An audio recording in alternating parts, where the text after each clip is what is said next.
Olá, aqui é a Keila e aqui a gente está no nosso 5º vídeo de conceitos básicos de topografia de um modo geral. A gente vai entrar na parte de medição, os instrumentos e os modos que a gente utiliza para se medir o terreno e que a gente acaba utilizando também em outros vídeos aqui do canal, que inclusive eu mostro como desenhar, como representar esse terreno, essa determinada topografia, utilizando o Revit, utilizando o AutoCAD e também vários outros sites dos quais você consegue buscar uma espécie de levantamento prévio também, para a gente entender o que a gente está desenhando, né? O que a gente está utilizando com ferramentas inclusive de desenho, seja digital, seja numa folha de papel.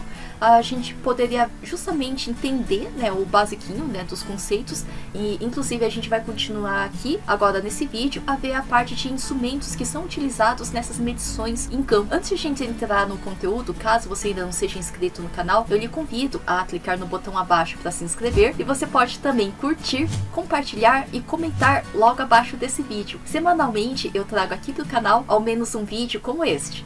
Vamos lá! No último vídeo dessa série a gente viu um pouquinho ali da parte de norte, das escalas, e inclusive a gente começou a entrar aqui já direcionando para a parte de medição. A medição das distâncias, mesmo se o terreno for inclinado, a medição de distâncias se dá por meio da medição de sua distância horizontal, porque numa folha de papel você vai projetar esse terreno por mais declividade que ele possua, por mais que ele seja uma ribanceira ou que ele tenha um penhasco ali no meio daquele determinado terreno, ainda assim ele seria projetado numa folha de papel. Então a gente vai ter que representar ele numa folha de papel, né, a distância horizontal, e depois a gente pensaria em marcar esse nível de diferença de altura também nesse desenho representado na horizontal. Então a distância horizontal é importante, e essa medição ela pode ser efetuada de duas maneiras, né? Basicamente seria através de medição direta e também através de medição indireta. Aqui então a gente tem a medição direta de distâncias. O instrumento de medida é utilizado sobre o terreno de forma direta por meio de diastímetros. Seria aquilo lá que você conhece popularmente aqui no Brasil como trena. Então a gente teria o diastímetro, que é todo e qualquer instrumento destinado à medição direta de distâncias. Poderiam ser trenas de fibra de vidro, de aço, etc. Fitas de aço também, ou algum outro tipo de recurso similar. Pode ser utilizado também o passo humano na ausência de um diastímetro. Daí você vai ali caminhando e neste caso você tenta manter o mesmo passo regular. Tem gente que tenta dar um passo largo de modo regular, mas lembrar que o próprio passo humano ele pode ser utilizado quando não exige tanta precisão, né? Se você depois medisse, né, qual que é o teu passo à distância, né, seria mais ou menos isso daí, quantos passos você deu, né, essa distância multiplicado pela quantidade de passos que você deu naquela localidade. Então ele pode ser utilizado para quando a gente tem uma estimativa, mas não vai exatamente ter uma precisão. E situações como a inclinação do terreno, temperatura, fadiga, obstáculos e vento poderiam até mesmo afetar também o passo. O cálculo do tamanho do passo é sempre realizado medindo uma distância e dividindo ela pelo número de passos encontrados depois nessa distância medida. Lembrar que o próprio corpo humano, né, foi primeiro utilizado como uma proporção para a gente medir, né, justamente, seja o seu dedo, né, seja a questão do seu braço, e o próprio passo, né, que poderia ser utilizado como instrumentos de medida, mas que exatamente, né, poderia ser utilizado quando não se exige tanta precisão. O ideal seria usar um diastímetro, algum recurso do tipo trena, que você poderia utilizar para medir diretamente um determinado local. Então essa seria a medição direta de distâncias. E fora isso, a gente tem também, né, em relação ao passo, né, lembrar que o tamanho do passo é igual à distância dividido ali pelo número de passos. Então, por exemplo, qual foi a distância do passo, considerando que o número de passos vai ser 22 passos, a distância percorrida é de 20 metros, daí neste caso a gente pegaria 20, né, dividido por 22, que daria 0,9 metros. Então o cara foi ali saltitando, dando os passinhos. E neste caso, se você pegar aqui o contrário, né? Eu tenho o exemplo 2 aqui. Eu fui ali no Google e digitei, né, qual que é a distância média de um passo. Daí no momento que eu fiz essa pesquisa no Google, o Google me respondeu 0,82. Ele faz uma estimativa média de pessoas, né, que foram computadas ali o passo, né, dessas determinadas pessoas. No momento que eu fiz a pesquisa no Google foi de 0,82 metros, 82 centímetros. Uma pessoa comum né, de estatura mediana deu 10 passos para determinar a frente de um lote. Qual foi a distância percorrida? Então, neste caso, a gente pode fazer então que 0,82, que é do passo, é igual a distância dividido por 10, né? Seria igual multiplicar aqui por 10 o 0,82. Acho que isso nem precisa de calculadora, né? Lembrar que multiplicar por 10, você vai empurrar ali a casinha da vírgula, né, para cá. Então, seria 8,2 metros, que seria a distância que você percorreu, dando 10 passos ali no total. E daí, se você fosse uma pessoa de estatura mediana, segundo o Google, daí esse seria o teu passinho se você não mediu ali em loco. Então seria uma estimativa, mais ou menos ali uns 8 metros, seria a frente desse determinado lote. Agora, tem aqui também, auxiliando a medição de distâncias com trena, a gente acaba utilizando alguns acessórios, tais como piquetes, balizas, estacas, testemunhas e nível de cantoneira. Daí o que seriam esses instrumentos? A gente tem o piquete, né? O piquete e a estaca testemunha, né, que estão aqui, e que tem fotografia também de alguém colocando elas ali diretamente em loco, ali no solo. Então o piquete, ele é utilizado para materializar os pontos topográficos no terreno a ser medido, e são feitos de madeira, com seu topo plano, contendo a marcação de um prego ou outra marcação, pode ser tinta, né, algum jeito, né? Às vezes o pessoal faz um xizinho, né, no meio, né, unindo as quinas opostas, né, pode ser também. Seu comprimento varia de 15 a 30 centímetros, com o diâmetro, né, de mais ou menos em torno de 3 a 5 centímetros. Então ele tem uma estaca de comprimento de pelo menos 15 a 30 centímetros, e o diâmetro, né, ou a distância, né, da seção dela, que seria ali entre 3 a 5 centímetros. E tem que estar visível sempre, né, bem visível ali e bem fixa ali em relação a onde você vai medir. Já a estaca testemunha fica pertinha ali do piquete e auxilia a localização dos piquetes, e são feitas de madeira, com a parte superior ali chanfrada, na qual são inseridas informações do nome ou número do piquete, e são colocadas próximas ao piquete a uma distância de 30 a 50 centímetros, com comprimento de 15 a 40 centímetros de comprimento, e também ali o diâmetro ou a distância da seção entre 3 a 5 centímetros. Se você tiver o monte de estaquinhas, então neste caso você poderia fazer, né, o piquete, que é onde você vai medir de fato, e colocar a estaca testemunha, que você coloca ali a identificação depois. Eu poderia ter esse chanfro para indicar que ela é diferente, né, da onde está ali medindo. Você pode colocar o nome, né, seja pintando, seja de alguma forma identificando ele. Ou então, se eu não tivesse tantas estacas assim, eu marcaria pelo menos só com piquete, mas eu teria que lembrar, né, fazer um croquis muito bem feito para eu lembrar onde é que eu coloquei os piquetes, porque dependendo da onde você vai medir, você vai ter alguns tipos de obstáculos, como por exemplo vegetação, ou o próprio terreno, né, mesmo o jeito dele. Às vezes é mais difícil, né, de você pegar e propriamente enxergar onde é que está o piquete, e que é a terra marrom, né, com piquete igualmente marrom, dependendo da distância, você teria que lembrar onde é que você colocou, né, basicamente. E aqui a gente poderia, se for usar esses dois, só lembrar que deixa uma distânciazinha, né, mais ou menos ali de até 50 centímetros, para ficar mais fácil de lembrar, e neste caso medir em relação a esses pontos de modo adequado, de modo correto. Aí na sequência a gente tem também as balizas e níveis de cantoneira. As balizas são acessórios que são utilizados para manter o alinhamento na medição de distâncias, e elas são arredondadas, feitas de madeira ou de ferro.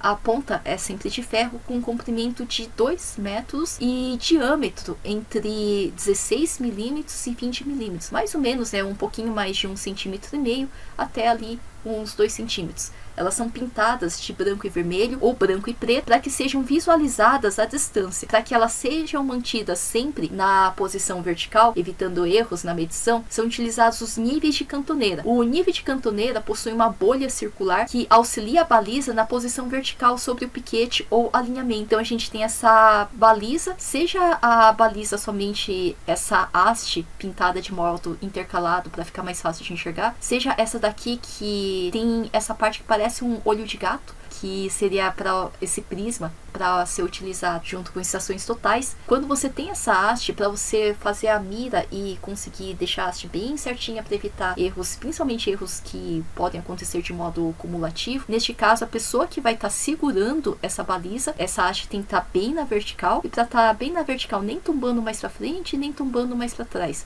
nem tombando mais para esse lado da esquerda ou da direita. Daí a gente tem que verificar, né, a pessoa que está segurando essa baliza, verificar se o nível bolha, que é esse redondinho, se a bolha está bem exatamente dentro né, da região mais central. Então, ela está perfeitamente, precisamente ali na vertical, sem tombar para nenhum dos lados. A gente tem as miras ou réguas verticais, que seria essa régua graduada, que parece que tem essas letras E viradas de modo contrário. E neste caso, ela é uma régua de madeira ou de alumínio ou PVC, graduada em metros, em decímetros, centímetros e milímetros. Não é ou, é e. E daí, neste caso, ela é utilizada na determinação de distâncias horizontais e verticais. Aqui onde eu tô vendo 20, né, na verdade seria a marcação, né, da onde a gente tem a divisão de decímetros.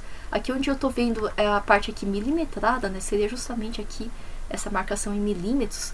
E de vez em quando ele tem uma outra marcação que a gente vai ver mais pra frente, que seria a marcação de metro. E aqui, aliás, né, onde a gente tem aqui essa divisão, parece que a letra E tá virada de um lado, do outro lado, né, neste caso, aí a gente teria os centímetros. Cada gominho aqui, quando ele muda de cor preta pra cor branca, daí seria a divisão do centímetro, né. Cada gominho de cor intercalada dessa letra E seria 1 centímetro. E a gente tem o prisma, que ele é fixado no topo do bastão e é destinado à reflexão do sinal emitido pela estação total. Daí, fora isso, a gente utiliza também para identificar mais facinho. De vez em quando o pessoal, em vez de pintar ali o piquete, o pessoal às vezes utiliza fichas também, para ficar mais fácil de lembrar, né, o nome daquele ponto. Daí tem a bússola também, para a gente conseguir descobrir o norte magnético exatamente daquela localidade. Lembrar que norte magnético daqui a 50 anos vai estar bem diferente. Então, neste caso, é bom você, no dia que você mediu, digita ali no Google uma calculadora magnética, uma declinação magnética, para você conseguir descobrir qual que seria a declinação em relação ao norte verdadeiro, para você marcar o norte magnético, sim, mas também ter ali o norte verdadeiro no seu levantamento. E outra coisa também, às vezes o pessoal usa nível de mão, além do nível bolinha, o nível redondinho. E a gente tem também o tripé, que é onde você vai apoiar em cima dele, né, o teodolito, ou então a estação total. Fora isso, a gente tem o balizamento, que ele pode ser simples, intermediário ou por prolongamento. Daí, como assim? Quando a gente coloca as balizas e vai começar a medir, neste caso, quando ela é simples, de modo simples seria esse primeiro exemplo, ele acontece, esse balizamento simples, quando a materialização de uma direção no terreno é realizada com a utilização de balizas de modo simples, né, direto. Daí, quando a gente tem o intermediário é quando é colocada uma baliza entre os dois pontos sem um alinhamento exatamente definido. Permite a colocação de um ponto intermediário em uma determinada direção. Por exemplo, aqui a gente tem em perfil, em vista de corte, ali a medição sendo realizada. Na verdade, o ponto é exatamente esse, mas a gente colocou algumas balizas aqui de modo intermediário, né? Entre aqui a estação e aqui a medição, a gente tem aqui uma baliza intermediária. Então, esse seria o balizamento de modo intermediário, é quando essa distância está tão grande que a gente vai pegar e vai colocar esse ponto intermediário, então. E por prolongamento, seria aqui quando o alinhamento é definido e se quer realizar uma extensão deste mesmo alinhamento. Então, por exemplo, se nessa mesma imagem, né, que ela está em planta e está em corte. Nessa imagem aqui, a medição não era para parar aqui no M de medição, era para medir aquele ponto prolongado, depois onde o cara que está com a baliza da medição, vai ser para a gente prolongar e esticar até aquele ponto ali no finalzinho do lote por prolongamento. Então, foi medido em direção para cá.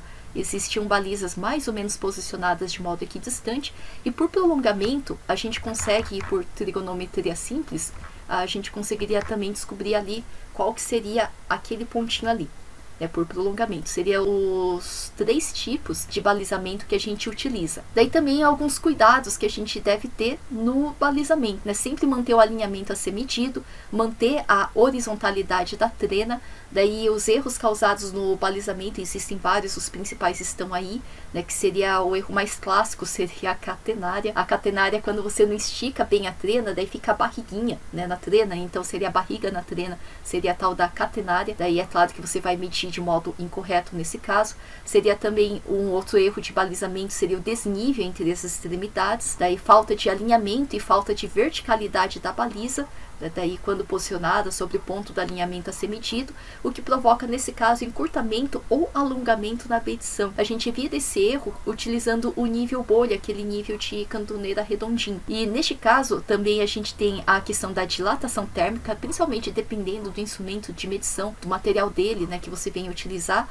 Também a deformação elástica E também um outro tipo de erro causado seria a anotação errada do número de tomadas ou ao ouvir ali de modo incorreto a leitura.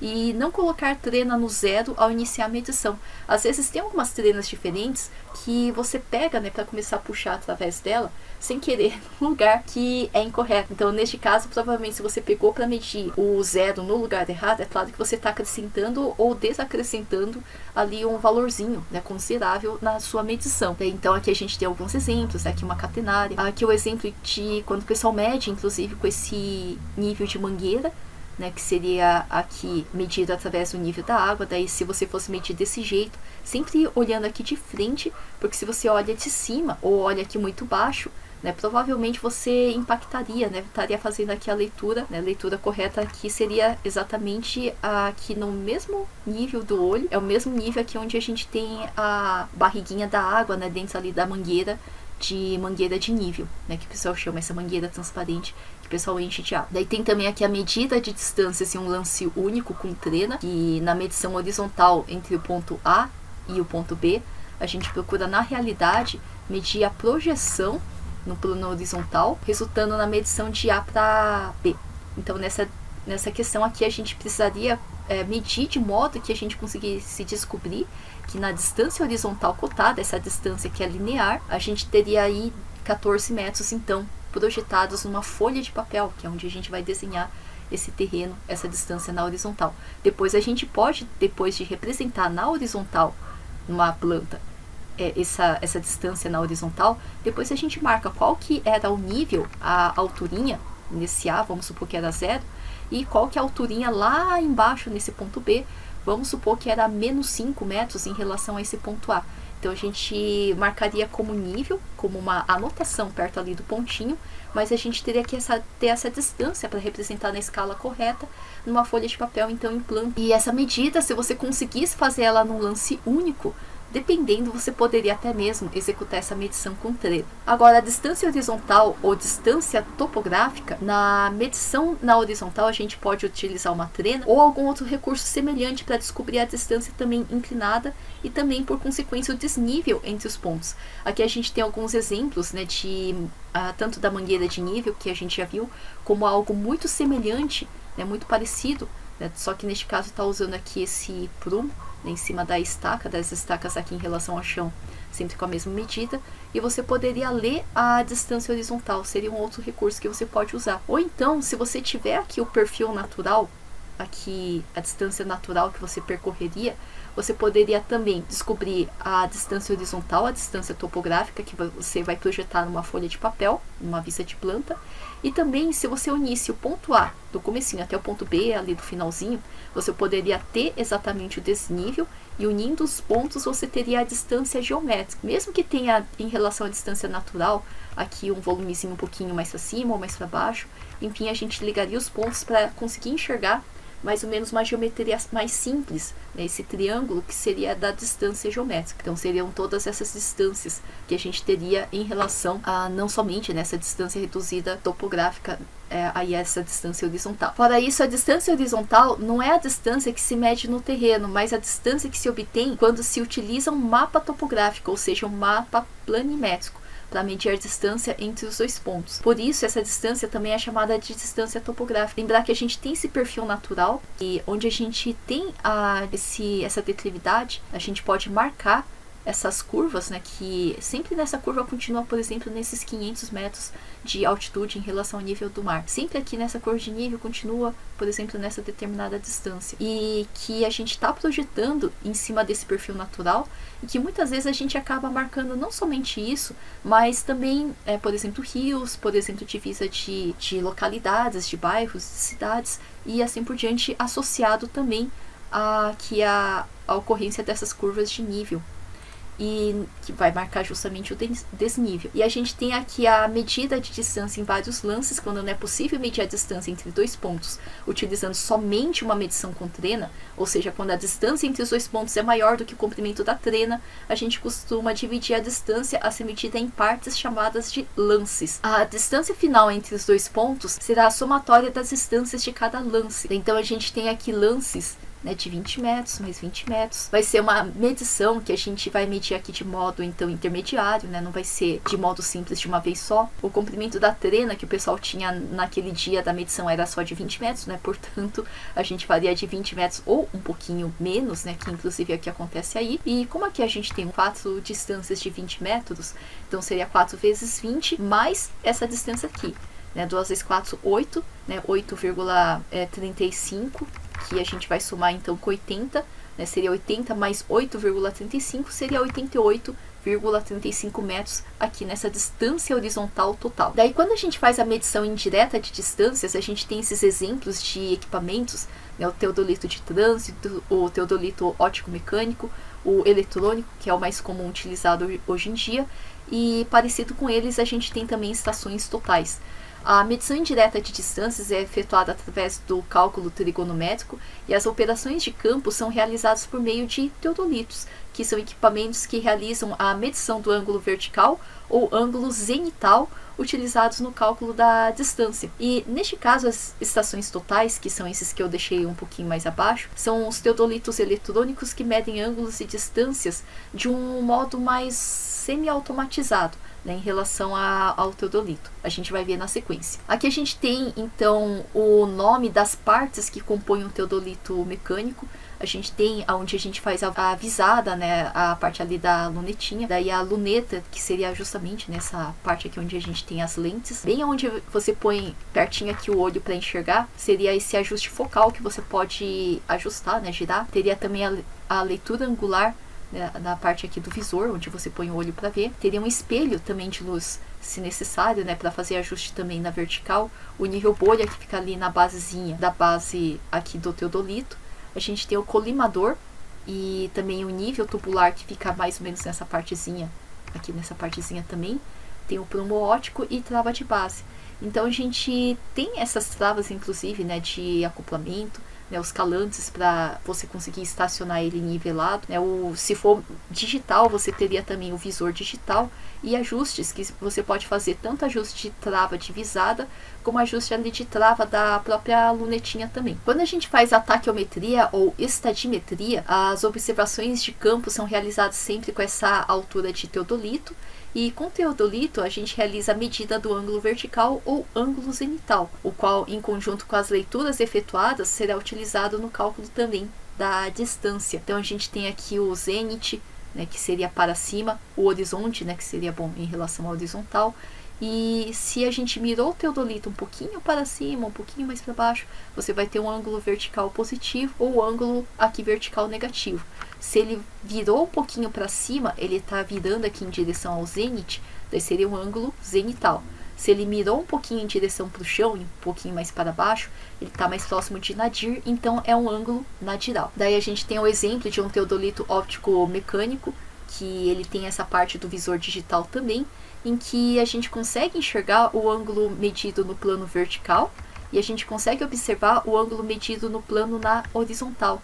Daí a gente teria aqui esses valores, né, daí do ângulo vertical e também aqui o valor, né, do ângulo da horizontal. Fora isso, quando a gente fosse olhar ali na luneta, né, no visorzinho dela, a estádia do teodolito, ela é composta por esses fios, esses risquinhos, em que primeiro a gente tenta inclusive ajustar o risquinho que está na vertical, o fio estadimétrico vertical, mas a gente tem também o fio aqui estadimétrico bem no meio, que seria o fio estadimétrico horizontal médio, a gente tem o fio estadimétrico horizontal superior e tem também o fio estadimétrico horizontal aqui inferior, que a gente utiliza para ter um pouquinho mais de precisão na hora de a gente mirar, né, e fazer então a medição. As estádias ou miras estadimétricas, elas são réguas graduadas centimetricamente a cada espaço, né, onde muda o preto para o branco, corresponde sempre a 1 centímetro.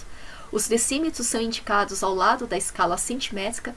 Por exemplo, aqui o 1 é 1 decímetro. Às vezes está escrito 10, às vezes está escrito 1. Ele, onde está númerozinho, ele está andando a cada decímetro, a cada 10 centímetros, é o decímetro. Ou então 10 centímetros, né, se você preferir. Sempre localizados próximo ao meio do centímetro, que vai corresponder ali 5 centímetros. E daí a escala métrica é composta por pequenos círculos também, ou seja, onde a gente vai de metros em metros. Aqui se tem 3 bolinhas, seria mais ou menos ali 3 metros. E essa escala métrica é indicada por pequenos círculos localizados acima da escala decimétrica, sendo que os números de círculos correspondem ao número de metros. No exemplo acima do número 1, que seria 1 decímetro, ou seria ali 10 centímetros nesse caso, são representados 3 círculos, então a gente está com a parte da mira aproximadamente 3 metros ali do chão. Então nessa parte aqui de baixo, bem exatamente aqui, onde a gente tem esse 3 em algarismo romano, a gente tem aqui 3 metros. Aqui no 3 metros a gente conta, né, nessa parte branquinha a gente tem 3 metros, 1 centímetro, 2 centímetros, 3 centímetros, 4 centímetros, 5 centímetros, daí 5 centímetros que termina bem aqui. A gente tem aqui o preto aqui 6 centímetros, aqui 7 centímetros, aqui 8 centímetros, 9 centímetros, aqui 10 centímetros. Aqui seria exatamente 3 e 10, né? 3 metros e 10 centímetros. Esse 1 é de 1 decímetro. Então aqui seria exatamente 3 e 10. Supondo que eu tivesse um foco bem exatamente aqui e não estivesse vendo o 3 de algarismo romano lá embaixo, para eu não pensar que isso aqui é 1 metro, eu coloco aqui essas bolinhas. Tem algumas regras que escreveria 31. Aqui tá como 3 bolinhas e um número 1. Então aqui seria aproximadamente bem aqui, nessa risquinha aqui que tá saindo do preto para entrar no branco. Aqui seria 3 metros e 10 centímetros então. A gente conseguiria lembrar por essa marcação, né? 3 e 10. Aí beleza. Isso se fosse a reguinha desse modelo. Daí a gente tem as estádias ou miras estadimétricas, aquilo lá que eu estava comentando, né, que é exatamente 2 metros, um pouquinho abaixo de 2 metros, então seria 1,90 e pouco. E aqui para cima do 2 metros seria um pouquinho mais claro, né, do que 2 metros. E aqui a gente estaria ao 1,20 centímetros, né, 1,30 centímetros. Aqui a gente tem a distância, né, de 10 centímetros, que seria a parte aqui que é dos decímetros. E a bolinha, como tem uma só bolinha, seria então neste caso o metro. E continuando, na estádia são efetuadas leituras dos fios estadimétricos. A leitura vai ter que ser sempre do fio médio, o inferior, e o fio estadimétrico superior é para a gente conseguir ter precisão. A gente vai ver depois na sequência que existe uma continha que a gente pode fazer para tirar a prova. É como se fosse tirar a média para descobrir se o fio médio você anotou direitinho. Então a gente tem aqui o fio estadimétrico médio, que está bem aqui, por exemplo, no 3.67, né? A gente tem 3.067, porque precisamente aqui está um pouquinho mais do que os 3 metros, então é 3.04. Aqui seria 3.067 e aqui seria 3.095, o estadimétrico superior. Aqui, se a gente tivesse bem exatamente aqui 3 metros, então aqui seria o 3.04 inferior, né? Lembrar que aqui a gente tem 1, 2, 3, 4. Então é 3 metros e 4 centímetros, bem exatamente aqui. Daí aqui era 4, aqui é 5, 6, 7, quase 7. Então 6, 7, por exemplo, a gente poderia colocar aqui. Daí aqui seria 7, bem na divisa do branco com preto. Daí 7, daí aqui é 8, 9, daí esse aqui tá um pouquinho acima do 9, só que não chegou aqui ao 3 e 10. Então aqui é 3,95, ele não chegou aos 3 e 10. Mais ou menos na metade desse cubinho, então é 3.95, 3.095, 3 metros e 9 centímetros e meio. 3 metros, 9 centímetros, 5 milímetros. Daí certinho. Daí a gente teria aqui os sistemas de eixos do teodolito, que o pessoal determina como se fosse o XYZ do teodolito, né? Onde é que eles passariam. O eixo na vertical principal ou de rotação do teodolito seria esse aqui que está marcado pelo VV. O eixo da luneta, né, seria o eixo de colimação ou linha divisada. E aqui esse eixo que passa transversal onde a gente tem o colimador, que é onde está aqui o K até a outra letra K, seria o eixo secundário ou eixo de rotação da luneta. Para isso, a gente tem a determinação de distância utilizando a estadimetria. Na dedução da fórmula para o cálculo de distância através da taquiometria, é necessário adotar uma mira fictícia, já que a mira real não está perpendicular à linha divisada. E para isso, para chegar à fórmula, a gente usa o ângulo zenital, o ângulo vertical, a distância horizontal, a distância inclinada, o número gerador da mira real, a leitura superior, que seria aqui o número gerador da mira, que seria igual à leitura superior menos a leitura inferior, que a gente consegue ver esquematicamente também aqui nessa imagem. Aqui seriam fórmulas, na verdade é trigonometria que a gente estaria aplicando aqui para obter distância. Quando a gente tem o equipamento, a gente sempre tem uma constante estadimétrica do próprio instrumento, que é definida pela fabricante e geralmente é igual a 100. Por isso que a gente arbitra geralmente 100 ali no início da continha, mas que geralmente é da própria fabricante também. Daí a gente poderia, seguindo o mesmo raciocínio, chegar a essa conta, né? Então, para fazer aqui com trigonometria mesmo, lembrar que seno de um ângulo é igual a cateto oposto sobre a hipotenusa, né? Daí desse ângulo que a gente medisse. E se fosse em relação ao zenital, seria o cateto oposto também em relação à hipotenusa. Daí a medição eletrônica de distâncias, em 1968, surgiu o primeiro distanciômetro óptico eletrônico, que seria a estação total. O princípio de funcionamento é simples e baseia-se na determinação do tempo, que geralmente o pessoal abrevia ali pelo T minúsculo, que leva esse tempo que leva a onda eletromagnética para percorrer uma distância de ida e de volta entre o equipamento e o refletor, né, que seria o prisma. Então seria essa distância que é medida pelo tempo de sinal emitido com o sinal recebido, né, o do bate e volta. Qual que seria esse tempo? Que a gente consegue, então, o equipamento, ele calcula automaticamente também a distância. Com o teodolito você teria a visada e também a trena. Aqui com a estação total, você teria só a estação mesmo, não precisa nem de trena, porque a distância, ele faz também o papel de trena, né, medindo aqui com o sinal que é emitido ou recebido. Daí esse seria o teodolito com distanciômetro eletrônico, que seria a tal da estação total, que a gente fala aqui no Brasil. Daí a medição de distância na topografia sempre esbarrou no tempo necessário para realizá-la e a dificuldade de se obter uma boa precisão. E em 1948, baseado no princípio de funcionamento do radar, surgiram os primeiros geodímetros e em 1957 os telurômetros, os primeiros equipamentos que permitiram a medida indireta das distâncias utilizando o tempo e a velocidade de propagação da onda eletromagnética.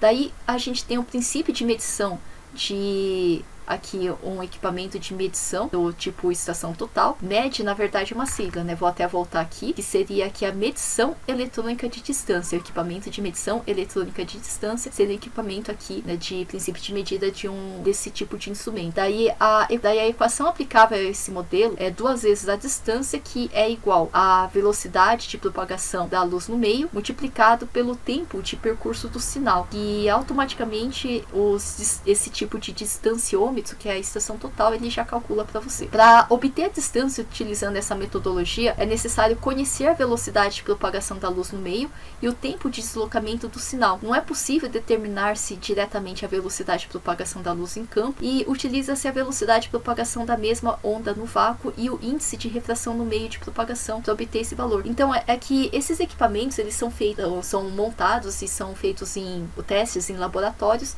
E, inclusive, é medido até mesmo no vácuo, só que quando você for medir, logicamente em campo não vai ter vácuo. Então você vai ter um coeficiente que seria em relação ao coeficiente do meio, né, que você vai realizar ali a medição em campo, e que você vai utilizar aqui na conta, né, onde C igual CO dividido por N seria a velocidade de propagação da onda eletromagnética no meio, é igual a essa velocidade de propagação da luz no vácuo, dividido pela velocidade de propagação da onda eletromagnética no meio, né, dividido por esse coeficiente. Outros parâmetros necessários para a determinação da distância é o tempo de deslocamento do sinal. Atualmente não existem cronômetros para uso em campo capazes de determinar esse tempo, uma vez que o mesmo é pequeno e o desvio admissível é bem pouquinho. Então a gente tem a expressão dele, e a alternativa encontrada foi relacionar a variação de tempo com a variação da fase do sinal de medida, que seria justamente, né, em relação ao funcionamento do equipamento, né, o jeito como ele mede esse tempo para dar a distância. A devolução do sinal de medida pode ser feita de 3 maneiras, que seria a reflexão total, a superfície especular e a reflexão difusa. Como é que o sinal bate e volta, né? Onde é que ele reflete. Então, neste caso, um jeito seria a reflexão total, que é utilizado por equipamentos com portadora infravermelho e portadora laser. Conhecido como refletor de canto, ele é formado por 3 faces ortogonais, né? Funciona como os olhos de gato, aqueles adesivos usados em sinalização de parte de trás, por exemplo, de um caminhão, né, bicicleta também, mas ele só proporciona boas respostas para distâncias curtas. E outro exemplo, que seria a superfície especular, a superfície espelhada, né, especular é de espelho, então ele espelha, né, ele pode ser utilizada em casos específicos para o posicionamento em 3 dimensões de pontos onde não é possível realizar uma visada direta. Consiste em refletir o raio incidente com o mesmo ângulo de incidência. A aplicação desse tipo de alvo na distanciometria é muito restrita. E fora isso também a gente tem a reflexão difusa. É muito explorado pelos fabricantes de estações totais que utilizam diodos laser e amplificação de luz por emissão estimulada de radiação para gerar a onda portadora. O laser é uma fonte de luz coerente com incidência bem localizada e possibilita a utilização desse princípio da reflexão difusa para realizar medidas de pequena distância, sem o processo da reflexão total, ou seja, utilizando ali o olho de gato de refletor de campo. Então aqui seria com uma espécie de mira laser mesmo, para fazer uma reflexão que é difusa. Daí a gente tem aquele fator de correção ambiental das distâncias obtidas com estações totais, que permite a aplicação dessa correção em tempo real com o uso de, geralmente, ou ábaco, tipo esse exemplo de ábaco que acompanha o manual do equipamento. Então você tem o equipamento de estação total e ali tem um manual. Nesse manual tem esse tipo de gráfico que você pode utilizar para fazer a correção. E fórmulas que acompanham o manual do equipamento também, às vezes é fórmula. Se não houver nenhuma fórmula, você pode usar a fórmula adotada pela União Geodésica e Geofísica Internacional. Ou então você pode usar fórmulas como a desse cara aqui para redução de medidas obtidas em levantamentos de alta precisão. Então existem fórmulas que você pode aplicar ou então são ábacos que você utiliza. Tem aqui da onde que eu tirei o conteúdo que a gente está vendo aqui também. Tem algumas imagens que são imagens de internet, no entanto. Lembrar que a norma é principalmente a NBR 13133 que você segue. Também, esse aqui é inevitável, né? É para você fazer a execução de levantamentos topográficos. Mas tem também a ABNT 14166, que é utilizada para a rede de referência cadastral municipal, qual que é o procedimento. E tem a NBR 14645, parte 1, que seria para elaboração de as-built, né? O como construído das edificações. A parte 1 é sobre o levantamento planialtimétrico e cadastral de imóvel urbanizado em área de até 25 mil metros quadrados para fins de estudos, projetos e edificação, qual que seria o procedimento. Então essas aí seriam as principais normas que são utilizadas para a maioria das edificações e, por consequência, medições antes desses projetos de edificações que você provavelmente vai, em algum momento, né, vai realizar. Espero que você tenha curtido, bons projetos para você. A gente vai dar sequência, então, inclusive nos modos de medição. Para não perder a sequência, não se esqueça de se inscrever no botão logo abaixo, caso você ainda não seja inscrito. Mas a gente se vê, então, numa próxima.